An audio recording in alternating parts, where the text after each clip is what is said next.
10 a.m. Thank you for all of you being here. Place your phones on vibrate, please. Just a reminder. Thank you for hosting us. That's the Birchdale Ambassador, Mike Hansen, and thank you for being here. First, before we call the meeting to order, we'll introduce each other. I'm Alan Rasmussen, and I'm a representative, public representative on the KEDA board. And I'm Mike Hansen, and I'm also a public representative on the KEDA board. I represent pretty much the entire rural area of Cooch rather than about 6 blocks. I'm Brian McBride. I'm County Commissioner, District 3, mostly International Falls and east out to Rainier, part of Rainier. I worked many years with Commissioner Hansen. I was County Commissioner. He's always been, always will be. And him and I share the same birthday, but he's much older than I am. So he's a year older than I am. So thank you for inviting us to come out here to this wonderful community, and I always enjoy Birchdale. I'm Lori Bitter. I'm the athletic administrator and principal K-12 at Indus. So thanks for allowing me to be here. Invited by Mike to come, and I enjoy getting to know everybody and see what we're all about for our community. So thank you for the invite. That's great. Paul Nevin, I'm the director of the KEVA, and I too want to thank Mike and all of our guests here that came out to Birchdale. It's always a nice drive to come out and visit and get out in this part of the world. So thanks again, Mike. I'm Harley Droba, Mayor of International Falls. Sat on this board for quite some time. That's about it. I'm Emily Getty. I'm a reporter at the Journal, and I like covering KEDA, especially when we come to Birchdale. I'm Nellie. I'm an exchange student from Ukraine, and I'm a future journalist. So she's hanging out with me today. Awesome. Nice. Yeah. I'm Joanne Smith. I'm a business consultant with KEDA. Ralph Lewis, Birchdale resident. I'm Wade. I came for the brownies. They're wonderful. That caravan of a tractor and hay held you up, right? No, it's just anytime you drive, Mike always told me you got to slow down and really appreciate this. Nice to be here. And Carol? Carol Patrick. Dan? Darcy, take this easy. Thank you again. Before we approve the agenda, I'd like to have a moment of silence in honor of our past member, Bob Anderson, the mayor of International Falls, who passed away a couple weeks ago.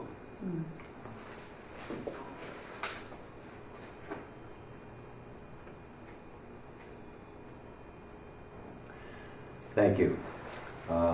First item is to approve the agenda. Mr. Chair, Or corrections? I would just combine the business park update into the director's report. I kind of doubled up, so it just to simplify it, we'll just include that under the director's report. Move that, change to the agenda. Okay, we have a motion. We have a second. All those in favor say aye. Aye. Opposed? Very good. Next item is the minutes approval from September 18th. And do we have any additions or corrections? Deletions? I'll move on the minutes, Mr. Chair. We have a motion from Ambassador Hansen. We have a second. We have a second from. So, all those in favor say aye. Aye. Opposed? Okay. The next item is public comment period. Do you have any comments from members that are here? Thank you. Next item is the treasurer's report. Treasurer McBride. Thank you, Mr. Chair. I sat down with Kyra, and lucky for Kyra, she's in New York with her mother and sister, enjoying the Big Apple. So, went through the bills and reconciled the last month's bills and checks that were written, cold weather testing. On the inside of the first page, JLR account, we have unpaid bill of $1,193.40. Cold weather testing, we have unpaid bills of $13,760.14. The one that jumps out is, again, with Jackson Electric repairs, and I believe that was to was it heat exchanger or? They installed a new exhaust fan in the original cold box, so it was about $20,000 between labor and the unit itself. So that's incomplete, and we test drove it last week. So with the test group, so yeah. But we're very conscious of where we are with our budget and trying to hold down any project costs. So that was the biggest project that we needed to. The rest will be much more manageable, and we won't see anything quite that large. So we're ready for the season. So with that, I would move to pay the outstanding bills for as of this October, or what's today? The 23rd. All right, we have a motion by our treasurer. We have a second by Commissioner Pallett. Any questions, additions? I do, if I could. Was that the first time that's been replaced? Yeah, we've never had. We had a kind of I'll say a jury-rigged exhaust system that we haven't really used because it's not designed. So this is an actual off-the-shelf from a vendor. We have several customers that are not automotive. We've got an off-road customer that was here, and they required as part of their test a proper exhaust because they were running inside. So we needed to accommodate that. Yes. Okay, thanks. Any other questions, comments? All in favor say aye. Aye. Opposed? Good, thank you. Continue. Okay, thank you. And we'll go to Kita. Inside the first page, down at the bottom, we have unpaid bills of $23,169.58. Again, the biggest ticket, of course, salary and benefits. The rest are pretty much just monthly operational bills. So, with that, I would move that we pay, as of October 23rd, the bills presented for $23,169.58. I'll second. We have a second discussion, yes. Thank you, Mr. Chair. Paul, the free trade zone. I know that we've been a member of that North American Free Trade Zone for some time. I just had the highest hopes that this was something that was really going to spur. Is it worth our while to keep sending them that money? Yeah, and we get our fee for joining. If you're non-active, it's actually cheaper than being an active. But I think there's value in being a part of the association. But at some point, yeah, if we don't have activity, it may be something to look at whether to not join. But I think being a part of the association and getting all their updates, we get listed in a lot of the things that literature that they put out. I think it for now, but in the future, I think if we get beyond the point where we don't have activity, it may be something to look at to save some money, right? The other question I had is, did you visit anybody from the Pasquita board when you went to the correctional facility?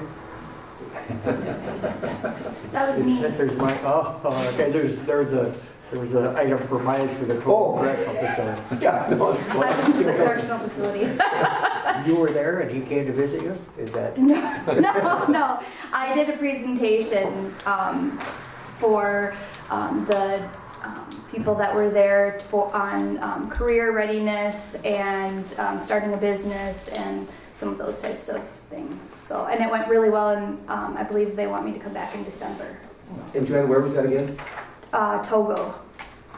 Oh, yeah. Is that a juvenile facility? No, it's not anymore. I think it used to be, and now it's adults. So it's an all-adult male correctional facility. Maybe we'll have to get you down at NERC, their Northeast Regional Correction. That's bigger and very similar. So that's neat. Yeah, it was a good experience. And good for them, too. Yeah. I have visited that facility when we were in college. One of my friends' father was the director there. At that time it was juvenile youth. And we played a softball game against their team. Who won? We won. Actually, we kind of had that stacked team. We had people from different teams just that wanted to go, you know. And that was fun. They showed us around. It was great. It's a nice place. Very nice facility. Nice setting. Beautiful. All right. Yes. Paul, just get back to the foreign trade zone. You know, 10, 12 years ago, we always talked about the Pacific area, which was, you know, near the CN rail. Now, haven't we expanded pretty much the whole county now? It's county-wide, and that's another reason why we kind of want to stay there, because the awareness that it is county-wide is much larger. And we have, you know, DigiKey did approach us a year and a half ago. They decided not to pursue it, but the fact that we are encompasses the whole county, I think, makes it even, you know, there's more flexibility and, you know, more opportunities there. But unfortunately, yeah, just not been able to. And what has triggered some activity is the tariffs that have been through the current administration that have been affecting businesses, especially that are importing materials from outside. But yeah, unfortunately, we just have not been able to land that first user. Any other questions, comments? All those in favor say aye. Aye. Opposed? Good. Thank you, President. Right. Next item is... Chair, just to go back to that, and again, we no longer ask commission approval. Correct. These will be filed with the administration for future audits.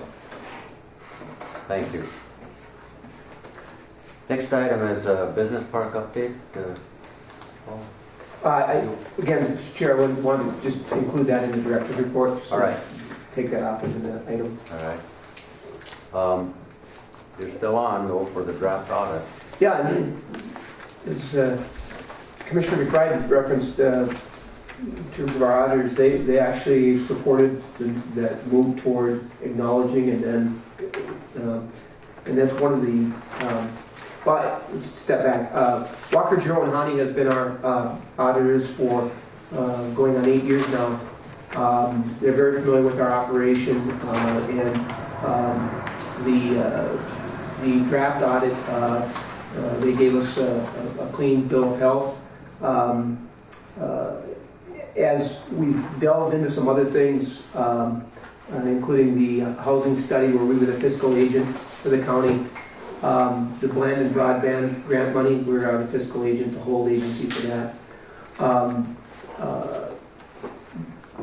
They reviewed all that, and again, Kyra's been doing a very good job of segregating both cold weather testing, Jaguar, KEDA, the various functions that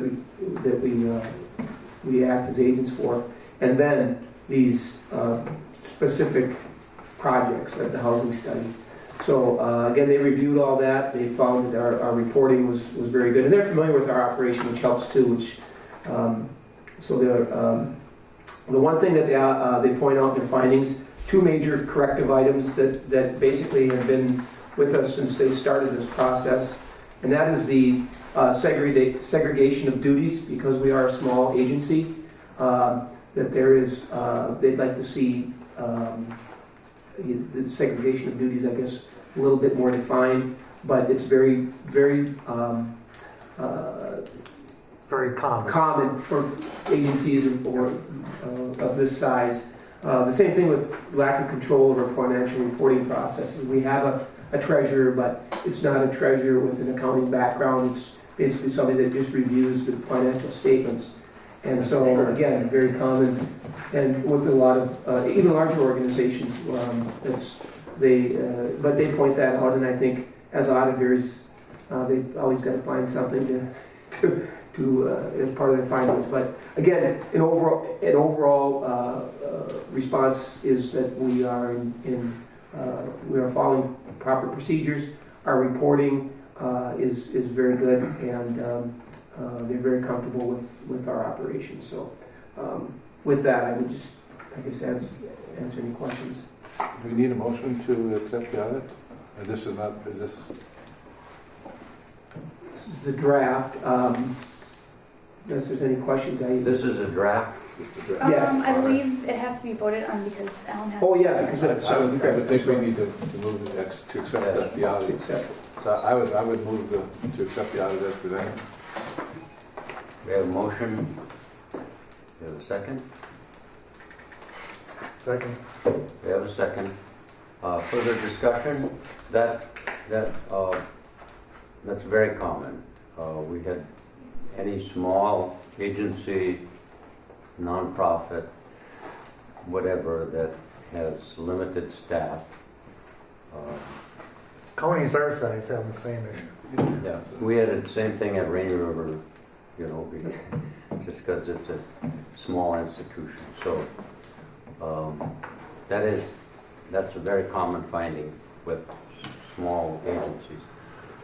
Commissioner McBride. Yes, yesterday the county, we met with our audit firm, a private audit firm that does this for the county, and good conversations, and it was very interesting that she stated that 90 to 95% of all fraud is found through whistleblowers, not through audits. Oh. Very difficult for an auditor to find wrong in this. It usually comes from somebody seeing something.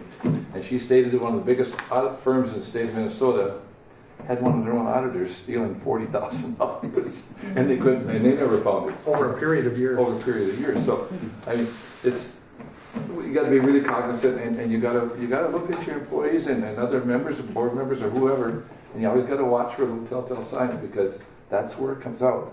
It does not come out of the audit very seldom, unless it's blatant. That's very interesting. Yeah. So it was a very interesting conversation with her. Yeah, but it sounds logical. We have a motion and a second. Further discussion. All in favor say aye. Aye. Opposed? Very good, thank you. Continue. Thank you, Mr. Chair, and I just want to commend Commissioner Hanson on the brownies. They're fantastic. Thank you for putting those together this morning. Very good. As part of the director's report, a couple items I'd like to cover, starting with the International Falls Business Park. The Falls City Council had the second reading of changing the zoning ordinance for the additional parcels in the business park. As you recall, they were P1, which was open, and now we are changing them to both manufacturing and commercial. So that the process is it gets a final reading, and then it's adopted as part of the final plat, correct? Mm-hmm. So that's just around the corner, so we're getting there. I spoke with Ricky Roach this week, and as you recall, he's constructing a structure in the back of the business park for UPS, and they're moving equipment, or they have been moving equipment into the building, and of course we got stuck with all this rain, and the city in the meantime has been bringing in utilities to some of those lots to the south. So there's a lot of activity and trucks in there, and the city's been really good about helping us maintain that road with some rock and keeping it at least manageable. But Ricky was very impressed with the investment that UPS is making. The automation and the conveyor system, he said, is state-of-the-art, and as well as some of the tracking software that they're going to be having here. So He's excited. They're going to gain occupancy. It actually changed from next week. I think it's in 2 weeks they're going to actually be in the building and using it on a daily basis. But he's very excited and very impressed with UPS and the level of investment there. In addition, the folks that did the cement work, the floor for Ricky, L&L Constructors, it's several local guys. And it's a great story because they're young. Anybody that's younger than me is young. But they're in their 20-somethings, and they started a concrete excavation business throughout the region. They do some work in Cab and Ash River. And they are looking for space for a shop. They've outgrown their shop, and they want to hire additional people. And so they thought the business park would be a great central location. And it's zoned properly. So they are actually interested in a lot adjacent to Ricky Roach, or across the street from Ricky Roach. So I invited them to the November meeting to discuss kind of their plans and their request for a lot and put up a structure there to support their up-and-coming business. So we'll have those folks next month. Jumping on to cold weather testing. This is very disappointing. Craig Hopkins, he was a former Jaguar employee that went out on his own and created automotive testing solutions. He had a purchase agreement for a 290-acre parcel just south of the junction, just north of Little Fork. He had to put the project on hold. He had a partnership with a corporate entity that was going to help provide customers and some, not financial backing, but basically facility backing. And without a lot of details, he had a non-disclosure agreement with them. They couldn't come to agreement on some of the terms this far along in the process. So he was very disappointed as well, very frustrated, but he just felt he couldn't go forward without some assurances and a signed agreement with these folks. So it's been put on hold for now. I don't know the future. He said he may revisit it if he can restructure it, but for now it's on hold. And he wanted me to publicly thank some of the county staff that put in time, and some other folks, Soil and Water, that put in time on this. And our hope is that he will be able to resurrect this at some point and create some more opportunities. They did not purchase the property. They had an agreement, but it was contingent on several things, and Okay. there was an out clause. Okay.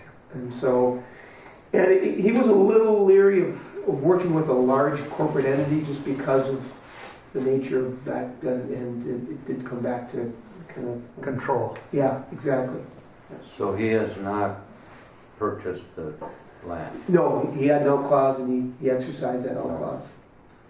But it did get rezoned, which I don't know if that helps her, but Could in the future. yeah. But you couldn't find a better site for something like this. 290 acres, not a lot of wetland issues, close to the community, and had all the utilities. And anyway, it's unfortunate. And then related, we did have our first customer for the year, a new customer, Isuzu Diesel, and they provide diesel motors for a lot of different company applications, off-road, so they brought a number of staff here, really liked our facility, and they said they wanted to schedule some additional time this spring. So that was our hope, and part of that, getting them here, we put in that exhaust system. So I think it was a good investment, and will lead to a new partnership here. A couple of other things, they're miscellaneous. Your Ticket Home. We've been working very closely with North Star Publishing and their team to launch the Your Ticket Home website. I demonstrated it last month just to kind of look what it's going to look like, and we're very close to finalizing that and launching it formally, and we're hoping to build some media around that, some attention. We have been getting some good feedback from people within the county as well as outside, wanting to know when it's going to be live and when they can start the process of looking at it. Kmart follow-up. I continue to research and reached out to several prospective retailers that might be interested in Kmart location when it closes at the end of this year. In fact, representatives from the property will be in the community this afternoon. We're going to meet with them to talk more about what their plans are, what their ideas are, and how we can find a suitable tenant for that. It's 83,000 square feet, so it's a large structure. And we're finding some initial challenges. I did reach out to Target Corporation and talk to their regional real estate director for the Midwest in Minnesota. And as I assumed, in retail environment, brick and mortar is really tough. So for them to invest in a new store, it's really going to be driven by demographics and population and data. And they just said the market was too small. They're going to focus on large markets and or colleges and universities, towns. And so I think that's going to be kind of the response from a lot of these folks. What I did try to impress upon them is our market area extends into Canada quite a ways, and our market population is actually larger. I think people lose sight of that. The fact that Fort Frances has a Walmart and that we have a large Menards kind of speaks to that. So our hope is that we can at least get some interest from a retailer or somebody that offers similar type of products. Also want to touch on New Gold. I finally had a chance to. Have you anybody toured New Gold? Yeah. They started processing. They started actually looking at the site northwest of Fort Frances, about 40 miles. Carol and I drive to our farm. We have to drive right by it. So. Yeah. And I've had a couple opportunities, just didn't work out.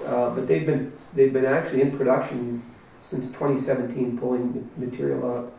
But it is just amazing if you ever get a chance to go to the scale of it.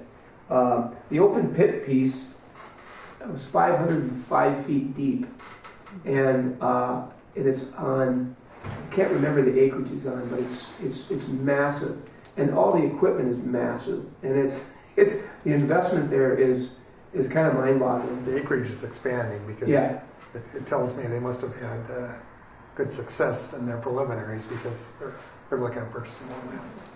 And it's gold and silver that they're extracting and processing there and shipping out. And I found out two things. They don't give free samples at gold mines. And they process it into ingots.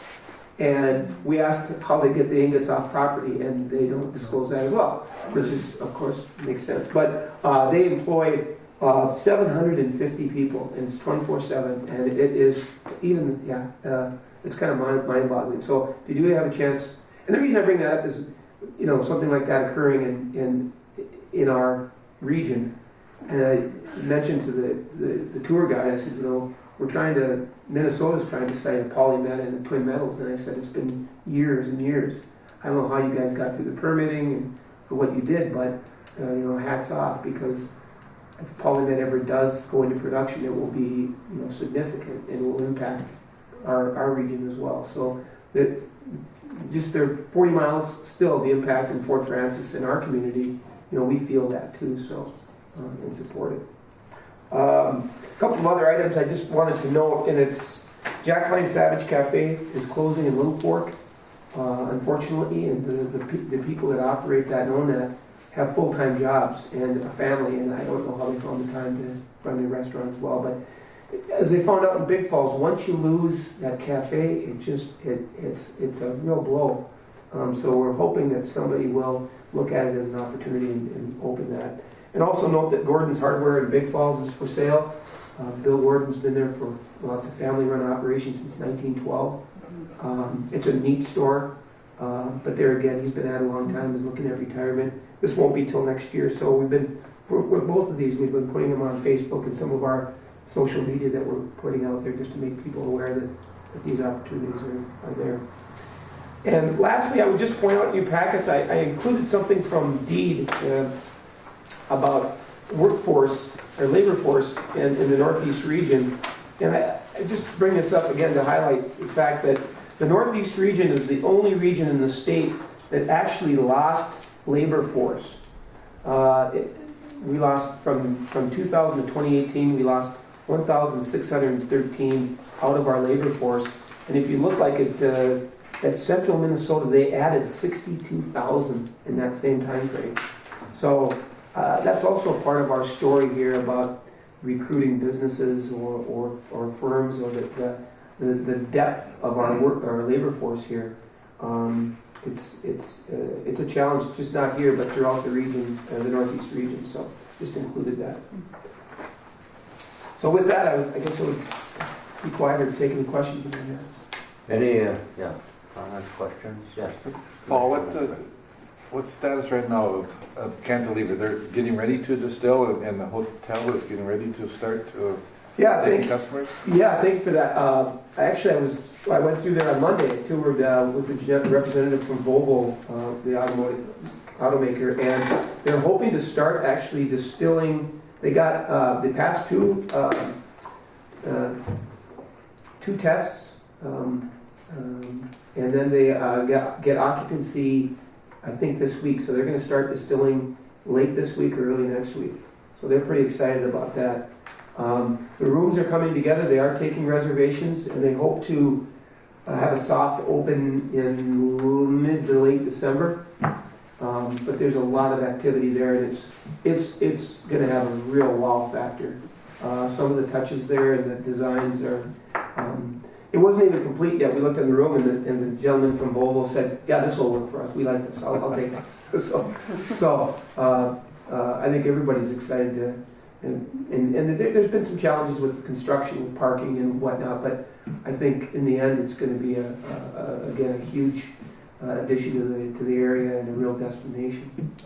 So the original plan is to distill clear spirits, and then they're going to move into the darker spirit later on? They are currently contracting with a third party that's already started the bourbon and the non-peated whiskey. So out of Wisconsin, they're making that as we speak. It's got to age 2 years before they can get it in there. The bourbon or the gin and vodka, I think, is a matter of weeks before they can. It's really impressive, though. Any other comments or questions for the director? All right, we'll move on to city and county update. We'll begin with our host, the Birchdale ambassador, who just came here today from the end of the rainbow. Pretty clean cut guy too today. I see that. Well, I'm meeting some people, Commissioner, that don't know me. I thought I'd try to fool them a little bit. Well, thank you, and feel free to have the brownies. I'm a little bit put off that Kyra would go to New York City versus come to Birchdale, but she did. And I want to thank Mayor Drober. He dressed up for the occasion though. Well, he forgot his name. So the stress of the new job is a little bit tough on him. So I want to thank him for coming. I want to wish him well too. It's a big deal. Natalie, thanks for coming, and welcome to Birchdale, where the kids are smart and the women are charming, and the fish bite. Yeah. So I chatted a little bit with the city of Northholm, and it's the time of the year where they're starting to shut down, but their street work is done for the year, and they enclose a little invitation if anybody wants to drive down there to take a look at what they've done. They'd appreciate that. Phase 2 is next year. They've just hired 2 new certified nurse practitioners working at their Scenic Rivers Clinic. There's been a couple recent benefits for folks who have been stricken by cancer. They are involved in the Blandon Growing Communities pilot project, and it's been moving along. The Red Lake Watershed Committee, you'd think that the entire Koochiching County would be in one watershed, but it's not. Just that part of our county is in the Red Lake Watershed, and they're meeting with the DNR and the MPCA to discuss ways to rehabilitate Bartlett Lake. It's a pretty neat little lake, and not used so much. I mean, over the years there was dairies that operated on it, and I suppose there was a certain level of degradation.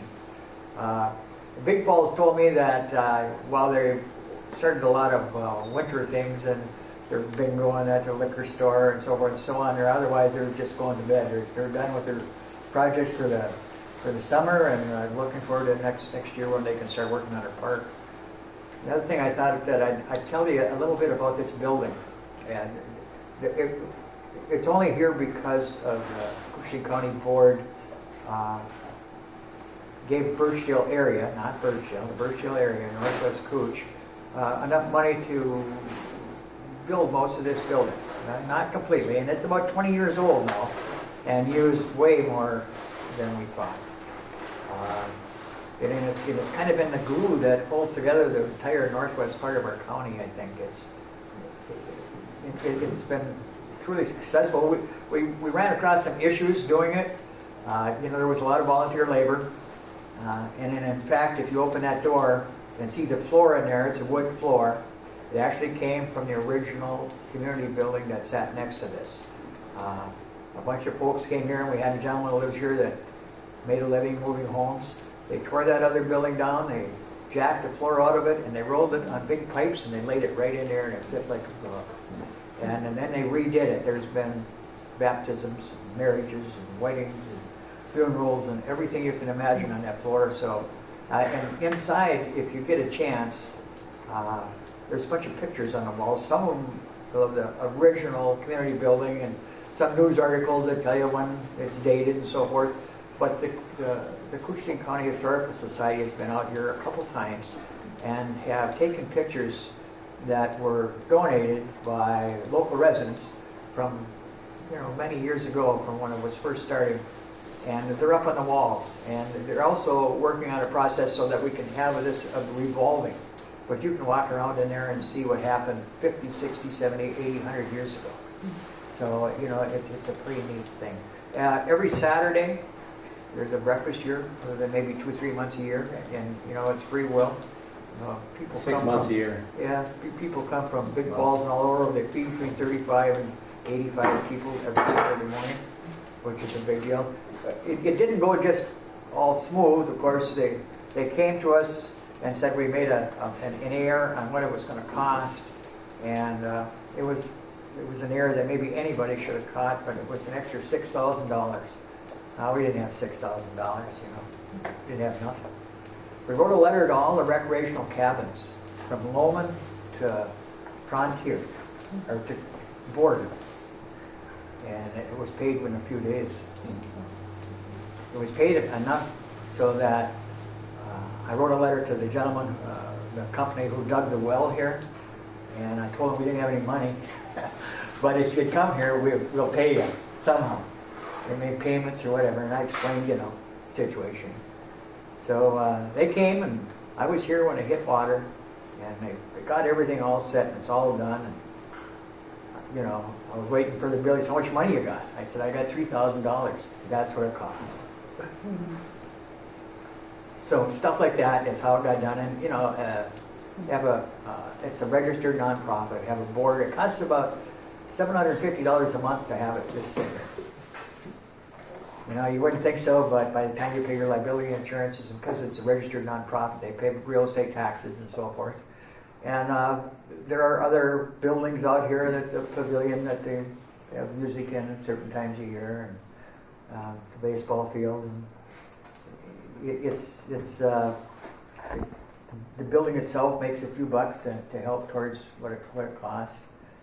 We have a North American Surgeon Contest. People on the 4th of July are people have opened their wallets. When I first started to try to do this, I was afraid to ask them for money. But I hung around Commissioner Pavlik enough so that it turned real easy.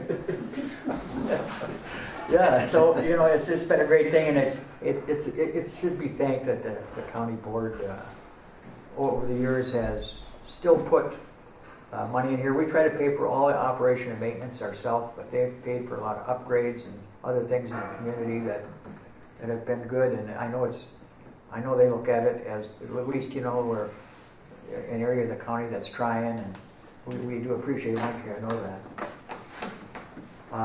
Otherwise, Mr. Chair, there's not much going on. In terms of broadband, I know you mentioned that they brought it to Franz Jevny. Now Yeah, you have a Wi-Fi hotspot here? right here, Okay. yeah. It- And you can get, I think the key word's Birchdale. And I don't know if this weather, this fall has changed things, but they were gonna take this broadband and go all the way to the Indus corner this fall. But I don't know that if it happened or not. I think the net's CenturyTel doing that. So, you know, we have made some strides, and CenturyTel has made an investment so that what they have is better than what was here originally. And you know, I asked Lori today or yesterday or a few days ago, she'd come and just kind of give you an overview of the end of school and what's there. And I know that some of you have to leave here, you know, you have other appointments, but we have a lunch for you if you'd like to stay. Next time we should do this when the weather's so nicer so we can actually have a picnic. But if you can do that, you know, it's appreciated. There's some chefs coming here right now to put a hot dog on or whatever they are. But I do appreciate coming, and you know, it's a big deal. Gives us an opportunity to chat about the area that we don't ordinarily get. Some of the folks who come here for recreational reasons to spend time on the river are always surprised that the county parks from Franz Jevny all the way to the end of the county line are free. And that's done because of the consolidated conservation area that this resides in, and that the county board not only allows investment in those parks, but keeps them free. And I think a lot of people come just because of that, and of course then it's a domino effect.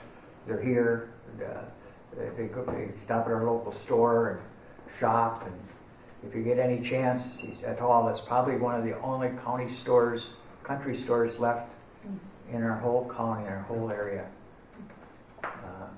So, you know, stop in there and look around. They used to be all over, yeah. Yeah, when I was a boy, there was one I grew up in International Falls, there was one in Browns Corner, Gustafson's store. In Lowman, there were two, and they were both of them as big as this building here. And in fact, it's high water. Can I tell another story, Mr. Chair? Certainly. This high water reminds me of a story. My grandparents lived on the Black River Road, and I don't know how old I was, 7, 8 years old. He said, "Come on, put your boots on. We're going to the store." Oh, okay. You know, so I put my boots on, and the store, one of the stores was right where the well is in Lowman now. And when we got there was about 6 inches of water. The river was so high, it was in the store. But they were open like, you know, like they would be every day. Cutting meat and everything, and here was everybody sloshing around this water. And the other one was across from the church. And there was a store at Indus, at the corner of Indus. There was a store at Manitou, and there were two in Birchdale. So that's how many people caused that kind of economic development. There was a Hayes grocery in Ray Yeah? for many, many years. Every community had a small little store that supported everybody around it. Yeah. And you know, it's no secret that the rural areas struggle. And Lori will tell you about the attendance at the school, but you know, our post office here is only open 2 hours a day. Our cafe is closed. You know, how do you do it? Thank you. Thanks a lot. He's cut me off. Huh? I'm just thanking you. And we're moving on to hear from Yeah, Ms. Bitter. I just want to say thanks for inviting me, and it's just always an honor to hear history too. So my family, the Knutson side, my dad's side, they started the Knutson area in Waco, so it's kind of fun to hear all the history of Minnesota.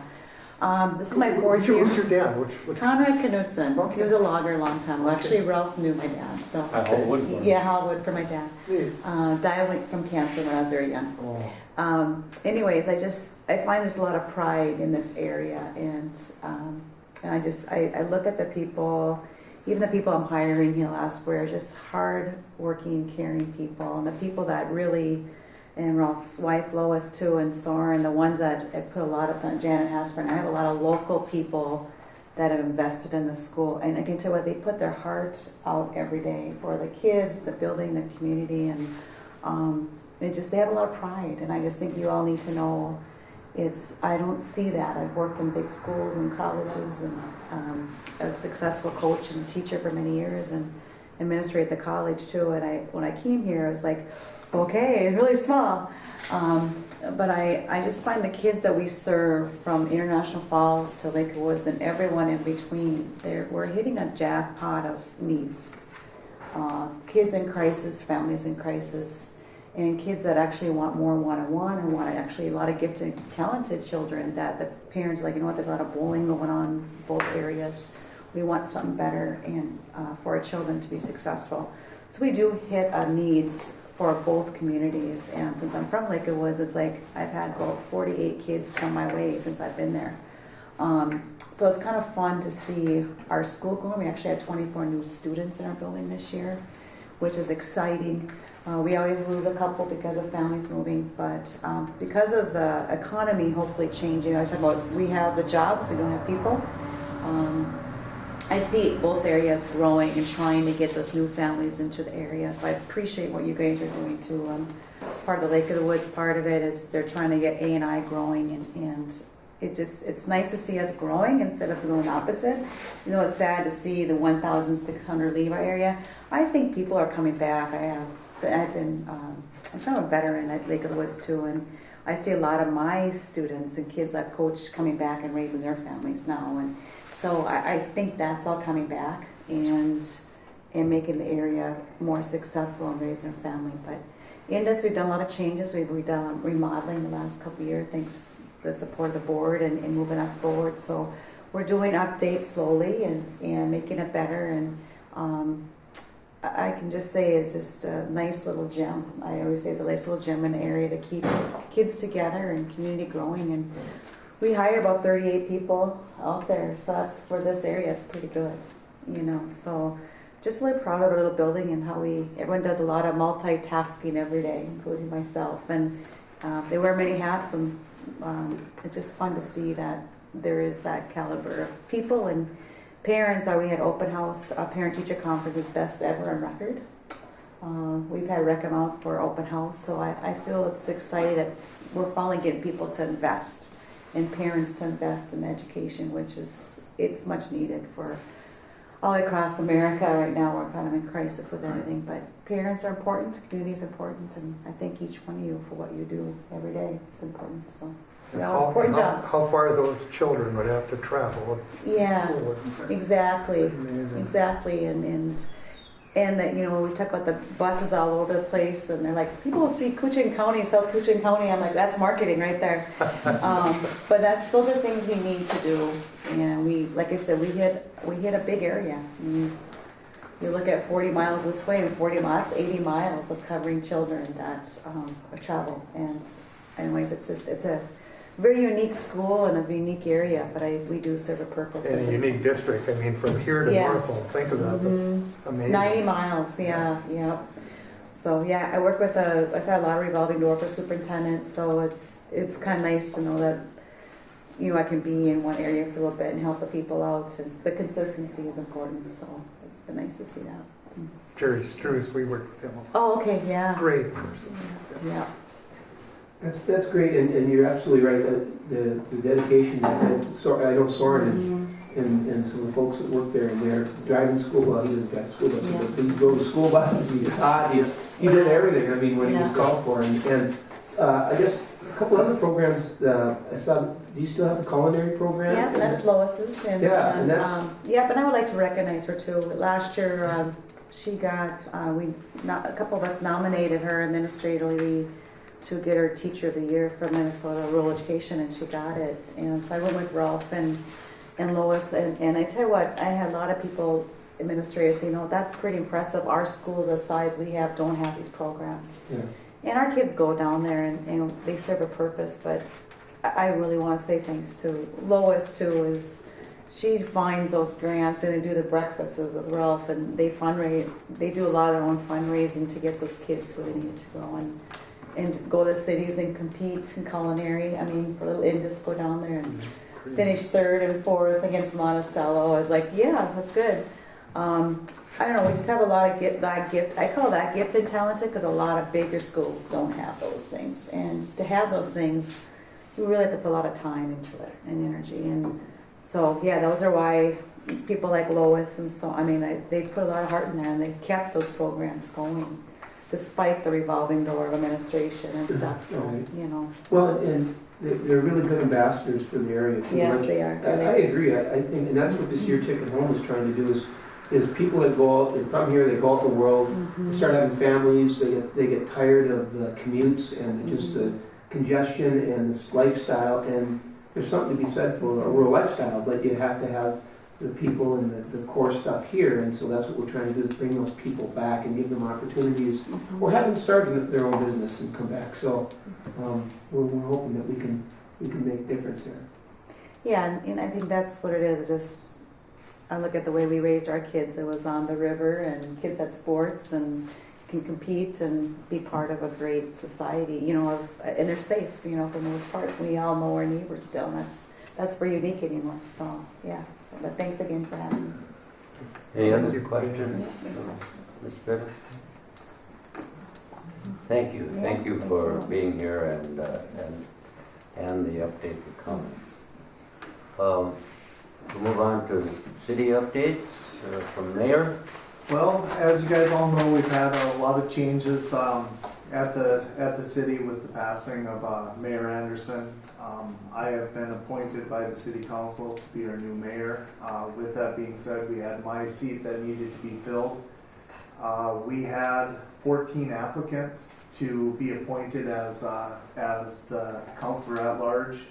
We had 5 people for various reasons back out of the running, and we interviewed 9 people as a city council.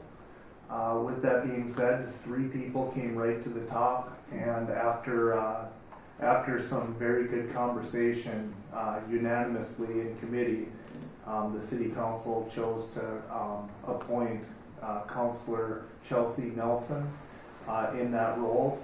And so now we have a unique city council.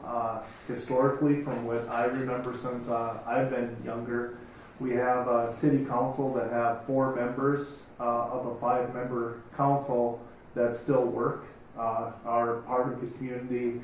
We're a younger city council, and that's bringing some challenges as it is. We constantly talk about how we need the young people to be involved and be part of their community, and now we have a city council that has. And it is causing some minor inconveniences because we have to work and juggle around our work schedules to be able to make meetings.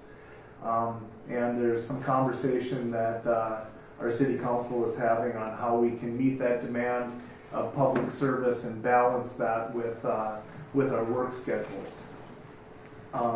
With that being said, I'm very excited for where we're at in our community moving forward. But we are looking at how we're going to be able to meet the demands of the job and our families and work. But things move on, and we were just able to finalize the municipal consent for the Highway 53 project. So from Memorial Drive all the way to 3rd Street and moving into the Canadian border, Highway 53 will be worked next year. It's a 2-year project.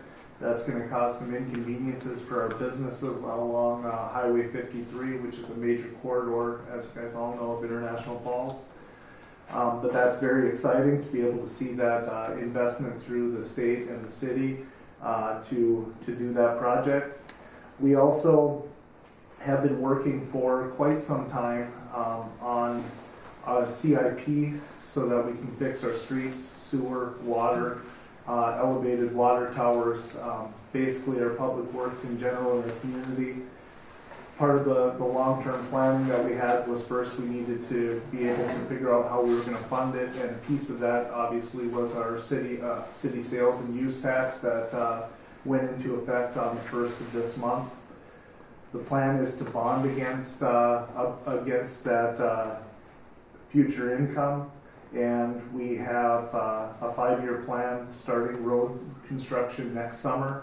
It's going to be a little bit of a financial hardship for the city moving forward. We're going to be setting aside an additional $750,000 every year to do the projects above and beyond what we're able to get in the sales tax. But that is an investment that we're willing to take in the future to get our roads and everything up and running. We think that that will help incur more investment into the community, and if the very least, it'll have an effect on the citizens on being able to utilize our streets and see that the city is investing in itself. And maybe if we invest in ourselves, they'll be more apt to invest into their community as well. We are finalizing our comprehensive plan. In fact, on Monday we did our final walkthrough, and at this meeting I just received what our final comprehensive plan will look like. Obviously I haven't been able to look at that, but it just came in. So we're moving forward on that. On Monday we found out it is officially official. The Rainy Lake Medical Center will be taking the reins this 1 year for sure, maybe possibly into the future. The holiday parade. Historically, the Chamber of Commerce in International Falls has done the Christmas parade on Black Friday in the evening. This year, Rainy Lake Medical Center is going to take that over with volunteers and do it a little bit different, which is great. Sometimes you need to change some things to see how it works out. Some of the plans are to have a fireworks in the park, in Smoky Bear Park after the parade, hot chocolate, and Santa Claus will be there. So if you've been looking for Santa Claus, you'll be in International Falls on Black Friday. And one of the things that they're also looking at doing, which would be new, is setting up in Smoky Bear Park inflatables. So not quite Bentleyville, but we'll have some inflatables for people to walk through. And I give all the credit in the world to the volunteers in Rainy Lake Medical Center for stepping up. We weren't able to fund that this year in our budget, and therefore someone stepped up to the plate, and I think that that's what we're all talking about, is our individual citizens, our community stepping up to invest in themselves. I have two other things I'd like to talk about. One of them was the Northeast Minnesota labor estimates that Paul had brought up in his report. Yesterday, locally viral on Facebook was International Falls was getting a target. And someone had saw on a job search that International Falls was hiring for Target, and they were hiring for the Starbucks in Target and loading personnel. And what it was is Minneapolis Target stores were advertising for employees in International Falls. If you looked at the store numbers, they were Mounds View, Shoreview. There was one in Burnsville. But the Target Corporation was looking for employees from Northeast Minnesota to try to recruit our employees to go down to the metro area. And I think it shows two things. Number one, we do have good quality employees in northern Minnesota, and other areas are trying to recruit our good quality employees.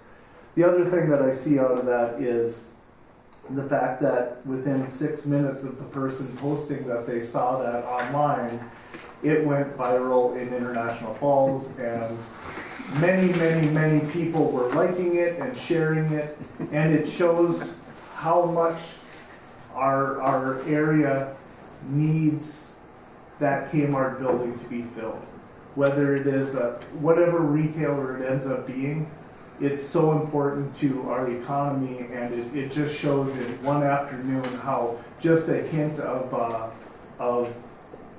opportunity just spread wide. The last piece I'd like to talk about is a very brief overview and kind of talk about the past of something that we discussed on this board that I don't think we've ever finalized, is KTI, Koochiching Technology Initiative. It falls under this board.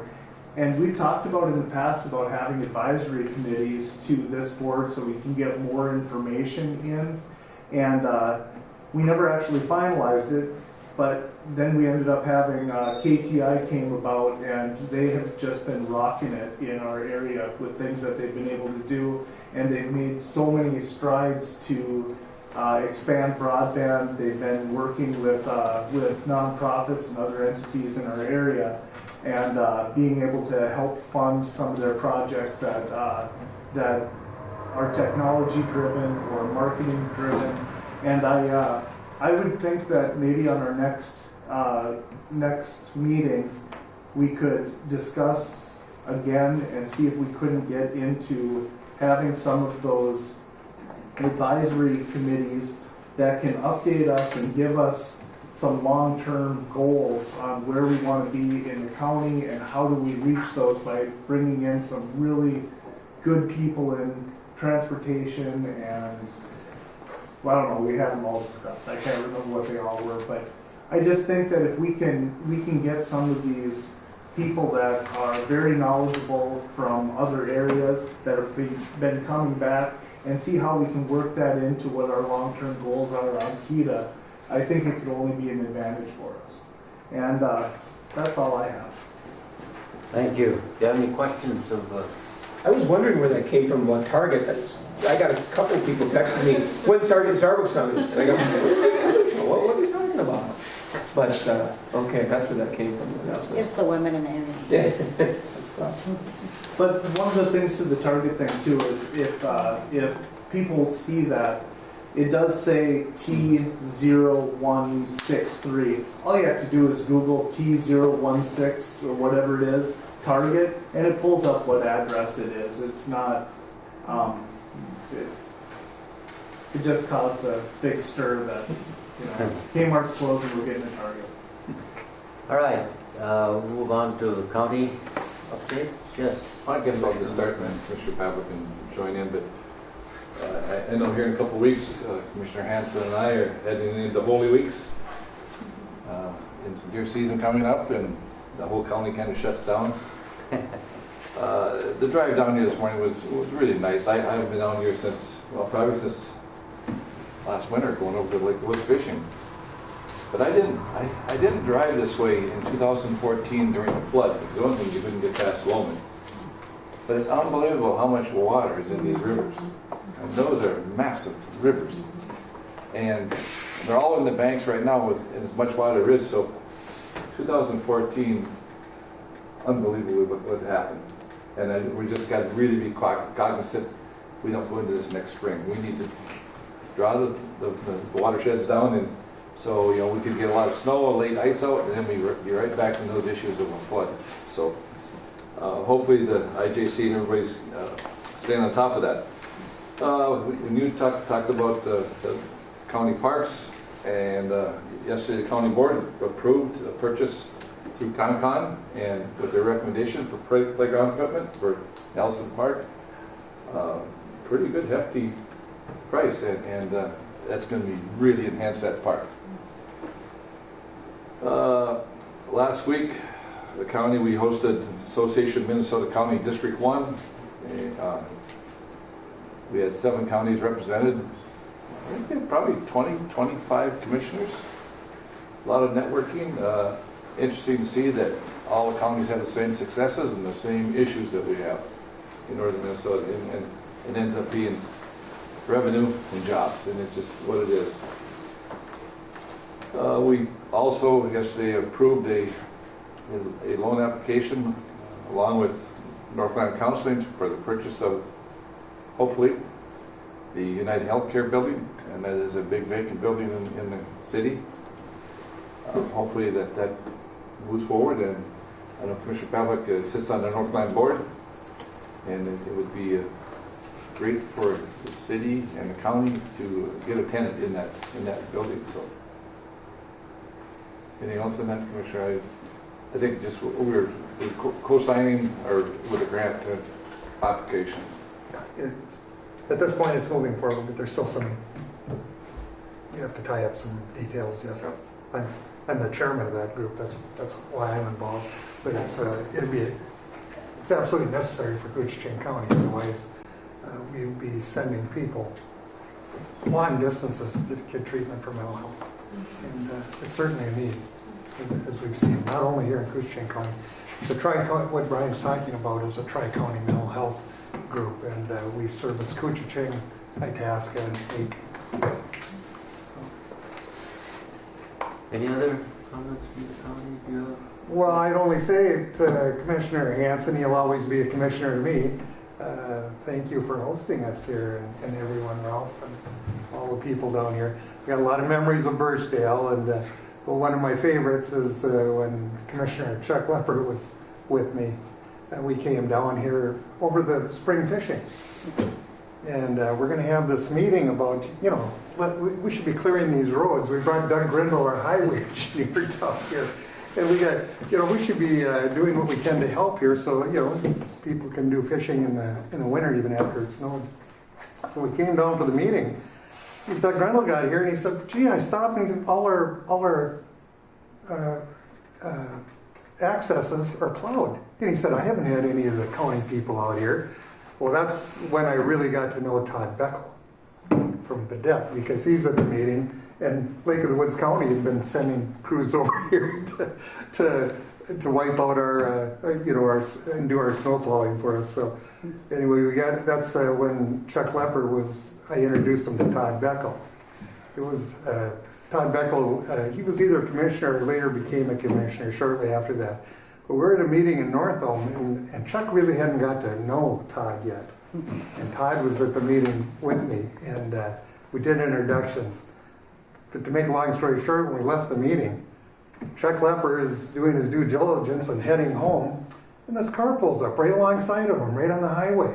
And the window came down, and somebody mooned him. Chuck about went off the road. Then he saw it was this Todd Beckel. He called me and said, who in the heck is this Todd Beckel? And I said, get used to it, because that's how he is.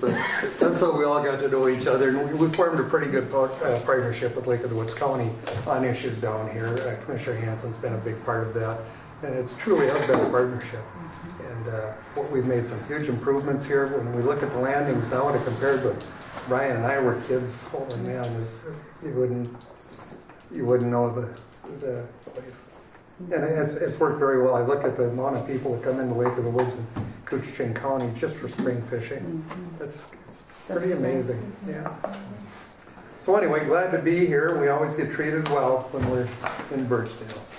So it's not only the end of the rainbow, but we also have the moon here. I think the moon is more Lake of the Woods.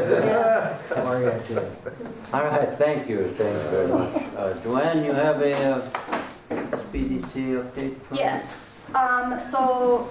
Officially, we are now the Northeast Minnesota SBDC, and we are underneath the Northland Foundation. So the SBDC is partnering now with the And when Northland we say the SBDC, it's a Small Business Development Corporation. That's what the acronym stands for. Yes, correct. So before it was in partnership with the University of Minnesota Duluth. So right now they're kind of working on finishing the transfer, but officially we are with the Northland Foundation now. So we have a new website. It's nesbdc.org. So we're gathering success stories, small businesses success stories around the community. So I've been asking people, specifically ones that I've worked with and consulted with, for success stories, so we can kind of highlight those both on the website and then with Kita as well. Last week we hosted our first live stream Google event and did Facebook Live pretty well. Nobody attended in person at the event, but there was a lot of people that I could see coming on live during the live stream, so that was good. Junior achievement, we are looking for volunteers still for junior achievement, and again, Lois has been amazing doing junior achievement and at Indus, so I appreciate that. And we're expanding to North Home this year, so currently all the schools in Koochiching County do have junior achievement. So also with our Child Care Initiative group, you'll see in your packet a pie form. We are selling pies as a fundraiser, so holiday pies. It's one order per sheet, so if you know somebody else, I have extra sheets. We have the Little Fork, we call it the pod model, but it's we're hoping to put 2 childcare providers into the Little Fork site. We got a $5,000 grant from KCDA, and we are expected to get a $10,000 deed grant for Little Fork to do remodeling it would be the old Pine View Center there, so right next to the care center and the school in Little Fork. We also have a Kootaska at the Kootaska building. We have a space for 1 provider, and we're looking at remodeling some space in there to get hopefully maybe 2 more providers. We are also looking for additional spaces out this way, so if there is a space that might be good for childcare, whether it's in a school or in a community building or wherever it is, we can look at the different spaces and see if they will work or not, but we would like to expand that throughout the county. So, Can I ask a question? How much space do you need, like for I know it depends on the kids, but what are you guys looking at? there's not really a hard requirement because it's like a family provider, so it's not a center, it's not a child care center. So that 1 provider is coming in and they're running their business just in that space instead of their home. So the most that they would be able to have is 12 kids. That would be the maximum. Unless they had a helper, then it would be 14. So it would be kind of that area. So a large classroom would work if there was, an outside area to play in, or even, a gym or, something like that. But yeah, making any of those, things work, and we can look at, with the Little Fork site, we have to do a little bit of remodeling for licensing requirements, but again, we're working at raising money to do that. We created a Facebook page, so it's Koochiching Resource Council Child Care Initiative, so keeping everyone kind of up to date on what we're doing and the things that we've done so far. What else? Launch Minnesota is a new program. They received some money from, and this is through deed, for business startups, especially in technology and those types of things. So next week I'm going to go to Bemidji and learn a little bit more about Launch, and I also have a call into one of the board members on how our child care initiative might or could be part of this launch. So. Any questions, Ms. Wood? Much needed. Thank you. Thank you. Thank you. One question. John, did you see yesterday on Facebook, St. Thomas says they have 3 rooms or something? Yeah. So I had reached out to Father Ben previously asking them, and we looked at the school and the space and took pictures and stuff. They would need some extensive remodeling to be able to have providers in there, but it's still a possibility.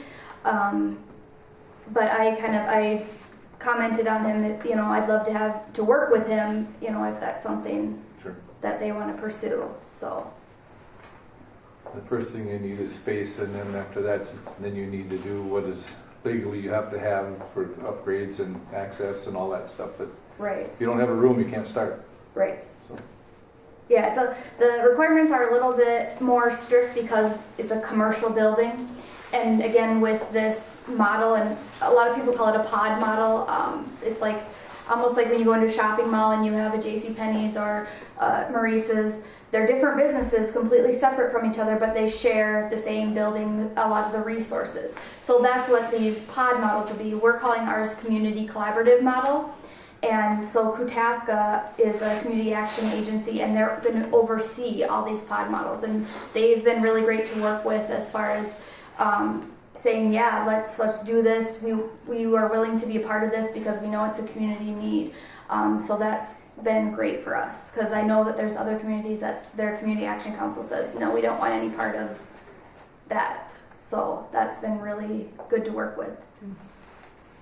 Any other questions?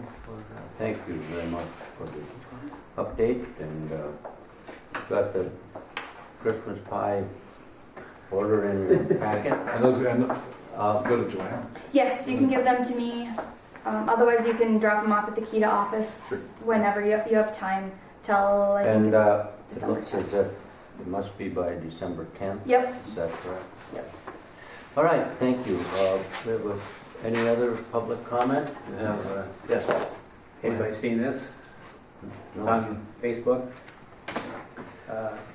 We'll pass this around. Yeah. It says 5 things I wish people knew about Western Koochiching County. And it's by Soren Yep. Olson.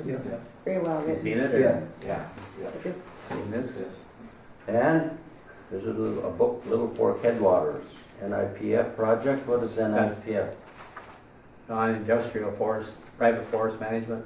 Okay, And it's done by Koochiching SWCD. okay. So, there you go, pass that around. Any other comments? That's it. All right. Anyone else? Yes. Natalie, is it, I hate to put you on the spot, but I'm just curious, early observations about being in our area. Just, is there, what are some early observations just that you noticed? Oh, gosh, I really like international falls, like really, and I cherish with my family, and it's very good community, and it's very supportive people, like support, and yeah, I really like it. But What's the biggest adjustment you've had to make since you've been here? it's just like I'm really bad at English. I'm sorry. It's just like Biggest changes. oh, the biggest change that I think it's people, like the difference between people in Ukraine and here, like people more open, more like friendly. Yeah, it's true. And in school, our schools are very different. So yeah. Thank you. We're all glad you're here. Yeah. Thank you. The next item is meeting date for November. The third Wednesday is the 20th. After you. How are you? What does, Wade, we're hosting the Board of International Joint Powers that Wednesday at 10 o'clock at the Thunderbird. Okay. okay, I thought that was the 15th. Pardon? I thought that was the 15th. Well, I have September. all right. Is the 27th too late? The what? 27th, Wednesday before Thanksgiving? 27th is the day before Thanksgiving. I don't Oh, know what we your normally meet Did on it like at Wednesday. 8 in the morning. what your would be fine. plans are. What's that? Well, we talked about sometimes doing KEDA at 8, and then it would be fine because the Joint Powers is at 10. I can't meet at 8 that day, the 20th. How does the 27th look? Isn't that airport? What? Is that the airport? The 27th is airport, I Is believe. it? I don't know. Oh, yeah, wait, yeah. Carol knows. Yeah, it would be your report. How does the 13th look? Too early for bills. What day? Pardon? 13th. Too early for bills. No, And my plus it's counseling. you're All at right. the middle. Okay, can we do another day? 25th on Monday? The 25th? 25th, Carol? 25th? All right, It's a Monday, it's totally different than kind of. at 10 o'clock? Earlier the better. At, I do, I like earlier meetings, but. Can we do it at 8 or 8:30? that's up to the board. I'm up. Otherwise it ties up Get the the whole. way, Commissioner, can you get up there? Let's, Well, yeah, that's the issues for Mike too. what? Yeah, well, we can. I don't have to walk anymore, Wade. I got a car. We can, How about 9 o'clock? we can compromise and have 9. 9 o'clock at the airport. Perfect. That's Kita on the 25th, right? Correct. All right. Thank you, everyone, for attending. Thanks to What's on the agenda, Commissioner?